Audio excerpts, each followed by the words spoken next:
Et ben il fait pas très beau, je suis pas dans un endroit de dingue, donc je voulais changer. Et puis en plus j'avais plus d'inspiration. Et c'est pour ça que je fais cette vidéo de nuit éclairée par les phares de mon fourgon. En pleine nature, il est 23 h et je vous avoue que ça fait un peu flipper.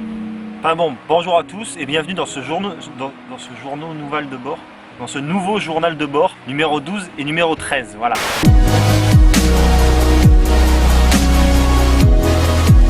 Et surtout ne quittez pas parce que vous allez voir que ce journal de bord il est assez complet. Il y a à la fois du paramoteur, du parapente, il y a à la fois de la culture générale, il y a à la fois une expérience chelou, il y a un peu de tout, donc restez là. Je sais pas si vous vous souvenez, j'avais pris en autostop un mec qui s'appelait Tanguy et que j'avais revu du coup le lendemain. Donc il m'a présenté ses potes, des mecs super sympas, j'ai été très bien accueilli, j'étais très à l'aise et ça fait plaisir de rencontrer des gens comme ça. Et j'ai rencontré aussi une amie à lui qui s'appelle Victoria, qui vient de Californie, voilà, Victoria from California, qui m'a appris des trucs. Elle, sa spécialité en fait c'est les plantes, c'est les fleurs. I don't remember the name of this one. Artemisia. Elle m'a montré une vingtaine de plantes différentes. On passe à côté tous les jours, mais ça par exemple, ça sent super bon. Et c'est bon pour la peau. Et tu peux le faire en tisane en fait, tu peux le manger comme ça. Ça, bon, c'est pas super bon, genre c'est pas des lasagnes, c'est pas... Chaque plante a quelque chose de bénéfique. Je pensais pas. J'ai continué ma route pour rejoindre Regat. Voilà, c'est un petit village, c'est Regat, je pourrais pas vous en dire plus. J'étais parti pour faire un tour de paramoteur, j'ai rencontré une personne, Michel, qui m'a proposé de faire un vol en parapente, un vol qui a duré 38 secondes. Et juste après ça, j'ai fait mon vol de paramoteur, un super vol de 1 heure où je suis allé survoler le lac de Montbel. Donc vraiment un vol magnifique.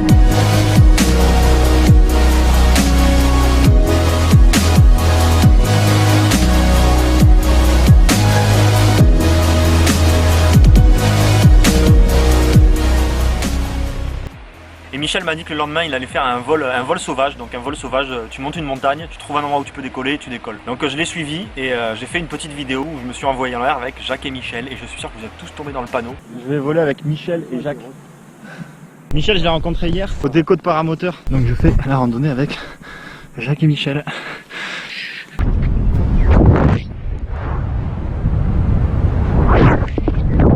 Mais à quoi vous vous attendiez ?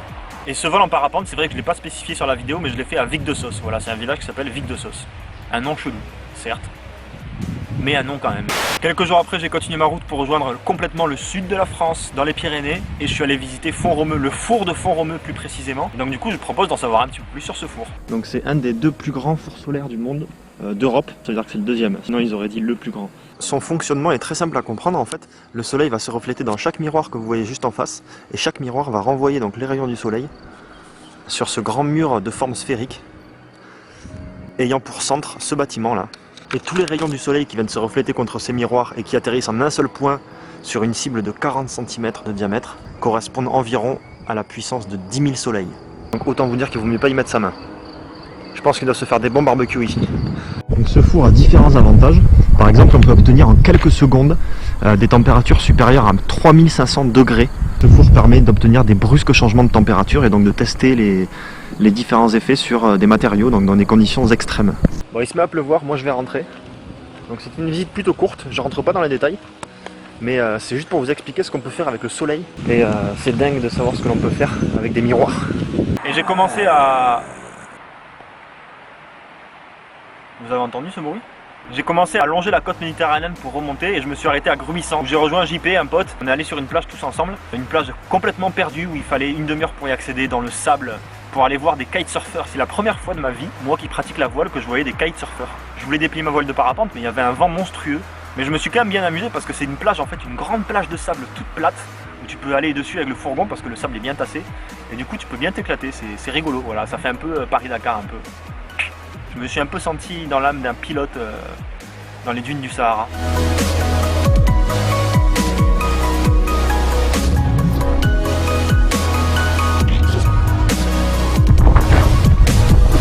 Alors, ne faites pas ça chez vous, hein. Sauf si vous avez un très grand salon avec du sable. Je suis resté 3 jours avec eux, puis je les ai quittés et je suis allé rejoindre la Curiosité de l'Oriole. J'ai fait une vidéo, vous l'avez probablement vue.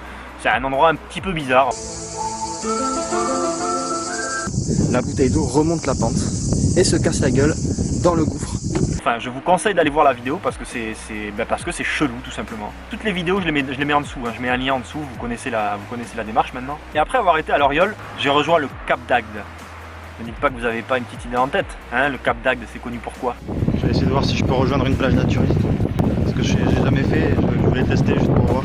Alors évidemment, je vais me foutre à poil comme les autres. Bon ben voilà, j'y suis. Je suis à poil au milieu de gens à poil. c'est parfait.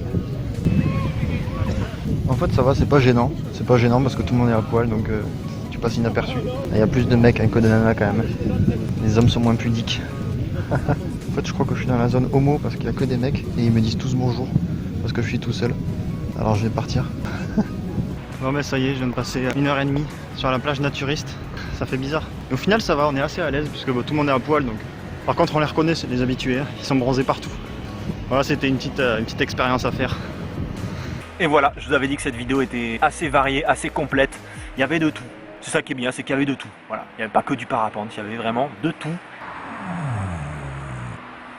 Moi je vais vous laisser parce que j'ai l'impression qu'il se passe des trucs chelous ici, je sais pas, je me sens pas en sécurité, j'ai un peu peur, j'ai un peu les chocottes. Donc je vous dis à très vite. Si vous avez aimé cette vidéo, n'hésitez pas à mettre un petit pouce bleu, plusieurs petits pouces bleus, voilà, lâchez-vous. Mettez un commentaire, dites-moi si vous êtes déjà allé sur une plage naturiste. Est-ce que vous êtes déjà allé sur une plage naturiste? Est-ce que vous avez déjà fait une expérience un peu bizarre comme ça, un peu osée? Je vous souhaite une bonne soirée. Ciao.